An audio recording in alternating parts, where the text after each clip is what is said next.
Alors, il y a 44 000 forces de l'ordre, s'il vous plaît.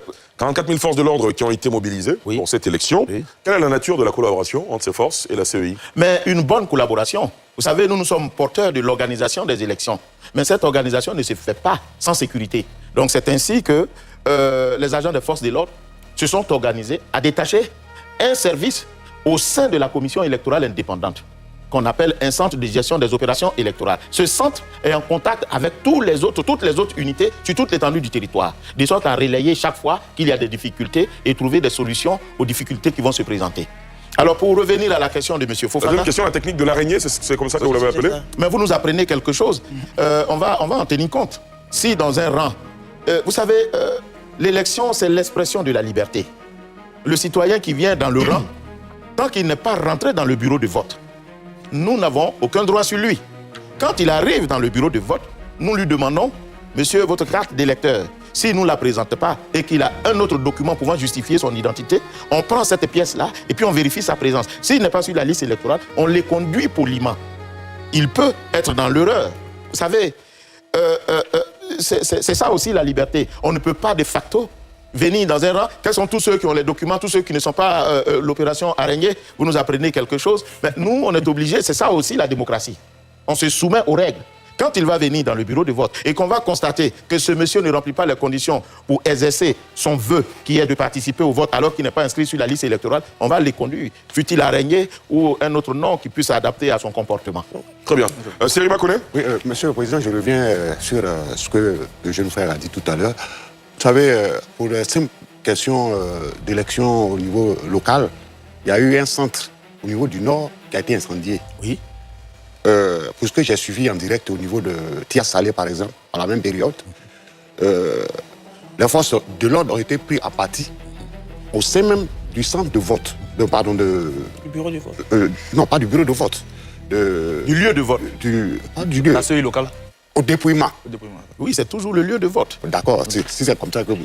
Donc, ça vous dire que le volet sécuritaire est un problème crucial auquel, véritablement, il faut que toutes les garanties, on ait toutes les garanties, parce que nous sommes dans un grand média, toutes les garanties, la population, elle est garantie pour que, effectivement, on aille à ces élections de façon transparente et sans violence. Oui, bien sûr. Donc, est-ce que vous pouvez garantir la population par rapport à cela? Il n'y a pas de risque zéro.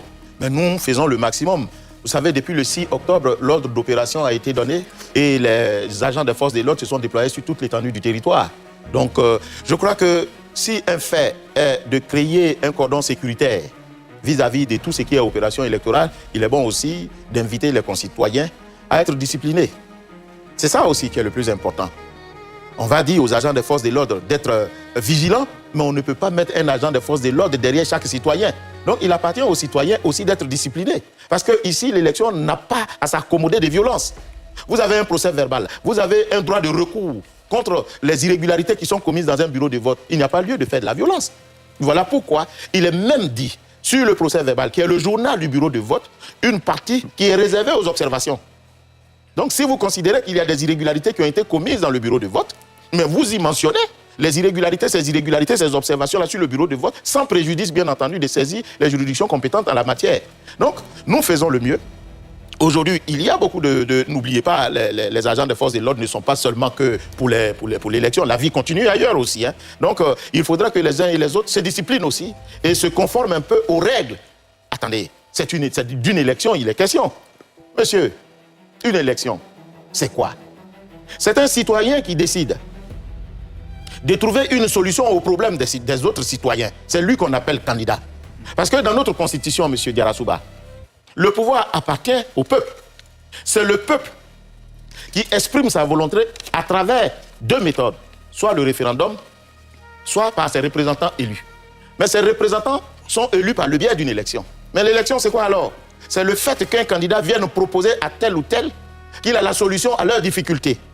Et le jour de la campagne, il vient proposer ce résultat. Voilà, vous avez soif, je vais vous donner de l'eau. Vous avez faim, je vais vous donner à manger. Voilà comment je vais vous donner à manger. Mais moi, le détenteur du quitus dont il a besoin pour me donner de l'eau, si je suis séduit, je lui donne mon quitus qui s'est fait à travers le bulletin. Où est la place de la querelle? Mais si je considère qu'il n'est pas bon, mais je ne vote pas pour lui. La loi m'autorise même de ne pas voter pour lui. Alors où est la place de la violence? Et surtout, s'il a bien s'il arrive qu'il y ait des irrégularités dans un bureau de vote, la loi vous autorise à saisir les juridictions habilitées à le faire en consignant dans le procès verbal ces irrégularités qui sont de nature à entacher la sincérité du scrutin. Parce que ce qui est le plus important, ce n'est pas l'irrégularité en tant que telle, mais c'est la sincérité du vote. Et la sincérité s'apprécie par rapport à la possibilité reconnue aux citoyens d'exprimer sa volonté. Est-ce que le citoyen qui est venu exprimer sa volonté, il en a été empêché? C'est de ça qu'il s'agit. Même quand vous cassez une urne, après le vote, mais ça n'entache pas la sincérité. C'est une irrégularité, mais qui n'entache pas la sincérité du scrutin. Mais lorsque vous empêchez un citoyen de voter, c'est en ce moment que ça entache la sincérité du scrutin. Ou bien vous prenez une arme, vous tirez dans un lieu de vote et amenant les personnes à voter pour vous, ça entache la sincérité du scrutin. Mais tant qu'on n'est pas dans cette situation et que le citoyen a quitté sa maison avec sa carte d'électeur, il est retrouvé sur le listing, il a mis son bulletin dans l'urne, il est reparti chez lui à la maison et son vote a été computé, mais tout ce qui vient après ne concerne pas la sincérité du vote, même s'il y a eu des irrégularités. C'est pour cette raison que le Code dit les irrégularités qui emportent annulation d'un vote, ce sont celles qui entachent la sincérité du scrutin. En dehors de cela, mais ça n'affecte pas la sincérité du scrutin, même si ce sont des irrégularités. Et mieux, en plus de ce que ça entache la sincérité du scrutin, il faut que ça en affecte le résultat d'ensemble. Voilà les deux conditions. Très bien. Excusez-moi. Monsieur le Président, s'il vous plaît. Alors, vous êtes revenu tout à l'heure sur la date de retrait des cartes d'électeurs dans les centres. Vous avez dit le samedi 11. Oui.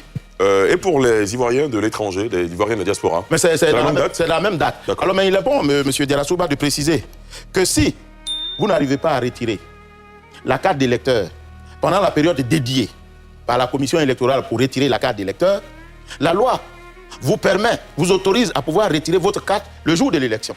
Il y a un guichet qui est ouvert pour les retardataires. On va ouvrir un guichet, on va y déposer les cartes, puisqu'on connaît le lieu de vote et le bureau de vote de chacun, on va déposer et quand vous venez, vous récupérez votre carte d'électeur et vous pouvez voter. D'accord, très bien. Oui, William, j'ai une question au niveau des véhicules administratifs que certaines personnes utilisent souvent en faveur de la campagne. Comment allez-vous faire le suivi et par quels moyens les citoyens pourraient dénoncer, faire les dénonciations? Et puis, est-ce que cette interdiction se limite seulement qu'aux véhicules? Est-ce qu'il n'y a pas les avions également, les avions présidentiels? Alors, la loi parle de la campagne. La campagne, c'est l'occasion que la loi donne à un candidat d'offrir son programme à la population et permettre à celle-ci d'apprécier la justesse et la pertinence du programme qui lui est offert par le candidat. Et ce faisant, il y a des choses qui sont admises et d'autres qui ne le sont pas. Ainsi, d'abord, les personnes qui peuvent faire campagne, ce sont les candidats. Ce sont les candidats. Et on entend par candidats ceux qui ont été retenus par le Conseil constitutionnel. Ce sont ceux-là qui peuvent faire campagne, ainsi que leur état-major. Les partis politiques ayant investi ces candidats qui sont retenus par le Conseil constitutionnel et les électeurs qui sont arrimés à un candidat qui peut faire campagne. En dehors de cela, les autres ne sont pas admis à faire campagne.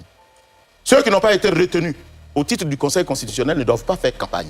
Parce que l'objectif de la campagne, c'est de se voir être élu. Et si vous n'êtes pas candidat, comment faites-vous pour être élu? Donc, ceux qui n'ont pas été retenus n'ont pas à faire campagne. Ils n'ont même pas à se mêler de la campagne. Parce que l'objectif étant d'avoir la qualité d'être candidat éligible pour faire campagne. Et si vous avez des candidats de l'opposition, par exemple, qui ne sont pas retenus, comme c'est le cas en Côte d'Ivoire, c'est l'actualité, mais qui décident dans la période de campagne de faire des activités, de faire une marche ou des meetings pour protester? Mais l'administration appréciera. Tant que ça ne trouble pas l'ordre public, nous on continue notre opération. Parce que l'objectif de la commission électorale, c'est d'organiser des élections. Maintenant, ceux qui veillent sur l'ordre public sont compétents pour apprécier si ces marches-là et autres activités de personnes n'ayant pas la qualité d'électeur ne troublent pas l'ordre public. Très bien. Voilà. Bon, maintenant, justement, dans la logique de cette question, tout à l'heure, vous avez dit que la CEI est porteuse de l'organisation des élections. Et d'ailleurs, dans la loi donc, de 2001 portant sur la création de la CEI, il est stipulé que la commission électorale indépendante doit assurer la neutralité du scrutin. Okay. Tout à l'heure, on pose la question de qui peut battre campagne. Je sais que dans un contexte démocratique, les droits et les devoirs diffèrent des personnes. Les militaires, les préfets, etc. n'ont pas le droit de s'impliquer justement dans les campagnes politiques. Tout à fait. Et d'ailleurs, il y a une ordonnance, c'est celle du 12 juin 2024, qui est relative donc, à l'organisation de la société civile, qui est très claire, qui dit que les associations, les ONG, les organismes de la société civile doivent rester neutres et en dehors des campagnes électorales. Donc en d'autres termes, on ne peut pas s'afficher dans une campagne électorale. Mais on assiste parfois à des meetings qui sont organisés par des associations des femmes de quartier, à des meetings qui sont organisés par des fêtières, par des groupements de retraités, etc. Donc moi, ma question, c'est comment est-ce qu'on fait respecter le principe de neutralité ou le simple fait que ces ONG, ces associations s'associent à des candidats politiques n'est pas puni par la CEI? D'abord, il faut porter les faits à la connaissance de la commission électorale indépendante. L'infraction peut exister, mais tant que vous ne la portez pas à la connaissance de ceux qui peuvent la réprimer, mais l'infraction existe. Mais il faut faire très attention. Je vous ai dit tout à l'heure, quels sont ceux qui peuvent faire campagne. Oui. Vous ne m'avez pas laissé vous dire quels sont ceux qui ne peuvent pas faire campagne. Allez-y, dites-nous. Ceux qui ne peuvent pas faire campagne, c'est ceux dont vous avez parlé tout à l'heure, les préfets, les membres de la commission électorale indépendante, les OSC, les organisations de la société civile, qui sont apolitiques en principe, ne doivent pas faire campagne, et les observateurs ne doivent pas faire campagne. Oui, je dis en principe parce qu'aujourd'hui, force est de constater qu'il y a certains qui s'affranchissent de cette obligation-là. Donc, ces personnes ne doivent pas faire campagne. Pardonnez-moi, mais si je suis membre de la... Enfin, je suis président de l'association des jeunes de mon quartier, donc une association qui est reconnue, n'a pas le droit de faire campagne. Non. Ah. Ça, on ne l'a pas dit. Je voulais préciser. Mais ça dépend de l'objet que vous mettez dans votre association. D'accord. Un candidat peut venir organiser les jeunes de son quartier à l'effet de voter pour lui. En association, ça peut se faire. Mais quand vous vous déclarez sous la bannière d'une organisation non gouvernementale, mais dans ce cas, il y a des critères pour être une organisation non gouvernementale. Et vous devenez apolitique. Donc vous n'avez pas à vous arrimer à un candidat. D'ailleurs, ailleurs, ils ne peuvent même pas faire partie de certaines structures politiques. Est-ce que vous voyez? Ensuite, quand on a déterminé les personnes qui peuvent faire campagne et les personnes qui ne peuvent pas faire campagne, mais comment on fait campagne? Quels sont les actes qui sont admis? Mais les meetings, les réunions électorales, les manifestations publiques et toute autre activité visant à promouvoir le programme du candidat. Par contre, ce qui est interdit au cours de ces meetings, de tenir des propos haineux, portant atteinte, comment on appelle ça, portant atteinte aux droits des autres citoyens. Justement, Monsieur le Président, si quelqu'un se rend coupable de ces propos qui visent le mépris ou des propos haineux contre d'autres citoyens, qui sanctionne? Et comment? Quelle est la sanction qui est prévue? La commission électorale indépendante est compétente pour assurer la neutralité. Toute irrégularité qui est portée à sa connaissance permet à la commission électorale de sanctionner, sans préjudice de voies pénales, bien entendu. Si c'est que le citoyen a fait rentre dans les prescriptions d'une infraction pénale, mais le procureur de la République sera saisi. Mais en ce qui concerne les sanctions de la commission électorale indépendante, la commission peut le radier de la liste électorale. Ça, ce sont des pouvoirs qui sont reconnus à la commission électorale indépendante. Moi, je voudrais juste rebondir D'abord, sur... mais la commission procède déjà par un avertissement. On les interpelle. Il faut arrêter de faire ce que vous êtes en train de faire parce que c'est susceptible de troubler l'ordre public, ce qui n'est pas l'objectif d'une campagne. Et d'ailleurs, ce n'est même pas l'intérêt d'un candidat de troubler l'ordre public, parce que l'ordre public troublé l'empêche, lui, d'exprimer, de montrer la pertinence de son programme au peuple, qui est l'objectif en réalité d'un candidat. Donc voilà. Pardonnez-moi. Bon, allez-y rapidement. Revenir sur les OSC. Est-ce que le dirigeant d'une OSC peut-il faire campagne, c'est-à-dire la personne et non l'entité? OSC, c'est l'organisation de la société civile. Hein. Oui. Oui, mais vous... C'est-à-dire que si on est président d'une organisation de la société civile, est-ce qu'on peut prendre ouvertement, publiquement, fait et cause pour un candidat? Oui, mais en fait, c'est un citoyen d'abord. S'il agit en tant que citoyen, vous m'en demandez trop, hein. S'il agit en tant que citoyen, c'est normal qu'il puisse faire. Mais maintenant, si on n'arrive pas à distinguer le citoyen de l'entité dans laquelle il exerce toujours sa profession, mais ce serait difficile pour lui de faire la différence. Donc si quelqu'un vient nous porter ses faits à connaissance, mais à lui maintenant de se justifier qu'il n'agissait pas en tant que membre d'une ONG. Vous voyez, c'est quand même mince, c'est un peu délicat.